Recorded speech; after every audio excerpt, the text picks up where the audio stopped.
Welcome to KRR kitchen. இன்றைக்கி நம்ம கிச்சனில் சோயா வச்சு நல்ல ஒரு அருமையான குருமா ரெசிபி தான் பார்க்க போகிறோம். இந்த குருமா பார்த்திங்கன்னா இட்லி, தோசை, சப்பாத்தி, பூரி, இடியாப்பத்து கூடையெல்லாம் வச்சு சாப்பிட்றதுக்கு ரொம்பவே அருமையாக இருக்குங்க. ஒரு 10லேருந்து 15 நிமிஷத்துக்குள்ளே ரொம்ப ஈஸியாக செஞ்சிடலாம். இந்த குருமா இன்றைக்கி வந்து பார்த்திங்கன்னா நம்ம குக்கரில் தான் செய்ய போகிறோம். ரொம்ப ஈஸியாக செஞ்சிடலாம். டேஸ்ட்டும் பார்த்திங்கன்னா ரொம்ப அருமையாக இருக்கும். எப்படி செய்கிறது நம்ம வீடியோக்குள்ளே போய் பார்ப்போம். அதுக்கு முன்னாடி நம்ம சேனலை இப்போ தான் ஃபஸ்ட் டைம் பார்க்குறீங்கன்னா சப்ஸ்கிரைப் பண்ணி வச்சுக்கோங்க. கூடவே பெல் சிம்பல் ப்ரெஸ் பண்ணி ஆளுங்கிற ஆப்ஷனையும் ப்ரெஸ் பண்ணி வச்சுக்கோங்க. அப்போ தான் நான் போகிற வீடியோஸ் எல்லாம் உங்களுக்கு தொடர்ந்து நோட்டிஃபிகேஷனில் ஒன்றுக்கு ஒன்றே கிடச்சிக்கிட்டு இருக்கும். இப்போ வாங்க இந்த சோயா குருமா எப்படி செய்கிறதுன்னு பார்த்துடலாம்.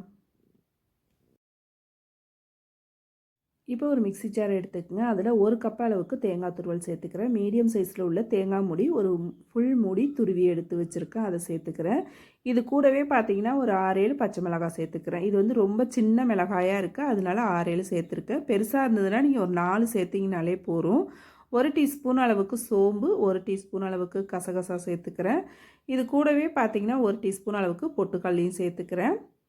அப்புறம் பார்த்தீங்கன்னா 4 முந்திரி பருப்பு, 2 கிராம்பு, ஒரு சின்ன துண்டு பட்டை சேர்த்துக்கிறேன். அப்புறம் 10 பல் பூண்டு சேர்த்துக்கிறேன். ஒரு சின்ன துண்டு இஞ்சி இது கூடவே சேர்த்துக்கிறேன். இப்போ இது கூடவே பார்த்திங்கன்னா ஒரு 10 சின்ன வெங்காயமும் சேர்த்துக்கிறேன். சேர்த்து எல்லாத்தையும் நல்லா நைஸாக அரைச்சி எடுத்துக்கணும்.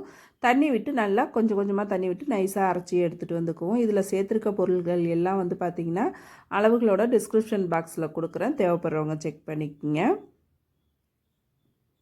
பேஸ்ட் வந்து நல்லா எந்த அளவுக்கு நைஸாக அரைக்க முடியுமோ அந்த அளவுக்கு நல்லா நைஸாக அரைச்சி எடுத்துக்குங்க. இப்போ பாருங்கள், அரைச்சி எடுத்துகிட்டு வந்துட்டேன். இப்போ இது ஓரமாக இருக்கட்டும். இந்த தேங்காய் விழுது நம்ம அரைச்சிட்டோம் அப்படின்னா செய்கிறது வந்து பார்த்திங்கன்னா ஒரு 10 நிமிஷம் தான். ரொம்ப ஈஸியாக செஞ்சிடலாம் அந்த குருமா. இப்போ அடுப்பில் வந்து பார்த்திங்கன்னா குக்கர் வச்சுருக்கேன். ஒரு 2 டேபிள் ஸ்பூன் அளவுக்கு தேங்காய் எண்ணெய் சேர்த்துக்கிறேன் தாளிப்புக்கு. தாளிப்பு பொருள்னு பார்த்திங்கன்னா ஒரு சின்ன துண்டு பட்டை, 2 கிராம்பு, ஒரு ஏலக்காய், ஒரு மராட்டி மொக்கு, அப்புறம் ஒரு அன்னாசிப்பூ, பிரிஞ்சி இலை ஒன்று சேர்த்துருக்கேன். இப்போ எல்லா பொருளும் நல்லா பொரிஞ்சு செவந்து வரட்டும். வந்ததுக்கப்புறம் பார்த்திங்கன்னா ஒரு பெரிய வெங்காயம் கட் பண்ணி வச்சுருக்கேன், அதையும் சேர்த்து நல்லா வதக்கிக்குவோம். வெங்காயம் வந்து பார்த்திங்கன்னா கண்ணாடி பக்குவத்துக்கு வதங்கினா போதும், ரொம்பலாம் வதக்கணும்னு அவசியம் இல்லை. இப்போ இது வதங்கிட்டு இருக்கும் போதே பார்த்திங்கன்னா ஒரு 10-15 புதினா இலை சேர்த்துக்குங்க. நல்லா வாசனையாகவும் இருக்கும், டேஸ்ட்டாகவும் இருக்கும் குருமா உங்களுக்கு. சேர்த்து நல்லா வதக்கி விட்டாச்சு. இப்போ நம்ம அரைச்சி வச்சுருக்க அந்த தேங்காய் விழுதை இது கூட சேர்த்துக்குவோம். தேங்காய் விழுது சேர்த்ததுக்கு அப்புறம் பார்த்திங்கன்னா ஒரு 200 கிராம் அளவுக்கு சோயா பைட் வந்து வெந்நீரில் ஊற வச்சு தண்ணிலாம் புழிஞ்சிட்டு எடுத்து வச்சுருக்கேன், அதையும் இது கூடவே சேர்த்துக்கிறேன். சேர்த்து நல்லா ஒரு 2 நிமிஷத்துக்கு இந்த மசாலாவை வதக்கி விடுங்க. நம்ம வந்து எல்லாமே பச்சையாக தான் அரைச்சிருக்கோம், அதனால் வதக்கிட்டு நம்ம திரும்ப வேக வச்சோம் அப்படின்னாக்கா நமக்கு டேஸ்ட்டு நல்லாயிருக்கும். ஒரு 2 நிமிஷத்துக்கு மட்டும் வதக்கி விட்டோம்னா போதும். நல்லா கலந்து விட்டுக்குங்க. இப்போ கலந்து விட்டதுக்கப்புறம் பார்த்திங்கன்னா தேவையான அளவு தண்ணி சேர்த்துக்குவோம். ரொம்ப அதிகமாக தண்ணி சேர்த்துற வேண்டாம். அந்த இது முழுகிற அளவுக்கு நீங்கள் ஒரு 1/2 லிட்டர் அளவுக்கு மட்டும் தண்ணி சேர்த்துக்குங்க. ரொம்ப அதிகமாக சேர்த்துற வேணாம். குருமாவுக்கு தேவையான அளவு உப்பும் சேர்த்துட்டேன். சேர்த்து நல்லா கலந்து விட்டுக்குங்க. இப்போ இது கூடவே பார்த்திங்கன்னா காய்ச்சி ஆற வச்ச பால் ஒரு 1/2 டம்ளர் அளவுக்கு சேர்த்துருக்கேன். குருமாவுக்கு நல்ல ஒரு டேஸ்ட்டு கொடுக்கும் இது சேர்த்து செய்யும் போது. இப்போ நல்லா ஒத்தாப்பில் கலந்து விட்டுருங்க. இந்த குருமா வந்து கொஞ்சம் திக்காக வச்சு சாப்பிட்டா டேஸ்ட் நல்லாயிருக்கும், அதனால் பார்த்துக்கிட்டு அளவாக தண்ணி சேர்த்துக்குங்க. ரொம்ப அதிகமாக சேர்த்துற வேணாம். இதிலே வந்து ஃப்ரெஷ்ஷாக கொத்தமல்லி கொஞ்சம் சேர்த்துட்டு நல்லா கலந்து விட்டுருங்க.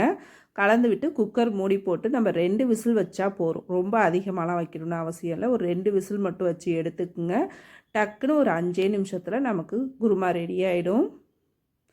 இப்போ இது வேகட்டும். இப்போ பாருங்கள், விசில் வந்து நல்லா ப்ரெஷர்லாம் தன்னால் ரிலீஸ் ஆகிடுச்சு. ஓப்பன் பண்ணி பார்ப்போம். குருமா பாருங்கள் எந்த அளவுக்கு சூப்பராக அருமையாக ரெடி ஆகிருக்கு பாருங்கள். இந்த பக்குவத்துக்கு இருந்துச்சு அப்படின்னா நமக்கு இட்லி, தோசை, சப்பாத்தி, பூரி, இடியாப்பம் எல்லாத்துக்கூடையும் வச்சு சாப்பிட்லாம். ரொம்ப அருமையாக இருக்குங்க டேஸ்ட்டு. கண்டிப்பாக நான் சொன்னது போல் இந்த சோயா குருமாவை ட்ரை பண்ணி பாருங்கள். ட்ரை பண்ணி பார்த்துட்டு எப்படி இருக்குன்னு எனக்கு கமெண்ட் பண்ணுங்கள். என்னோடய ரெசிபி பிடிச்சிருந்ததுன்னா லைக் பண்ணுங்கள், ஷேர் பண்ணுங்கள். மறக்காமல் நம்ம கேஆர்ஆர் கிச்சனை சப்ஸ்கிரைப் பண்ணி வச்சுக்கோங்க. நாளைக்கு வேறொரு ரெசிபியோடு சந்திப்போம். தேங்க்ஸ் ஃபார் வாட்சிங்.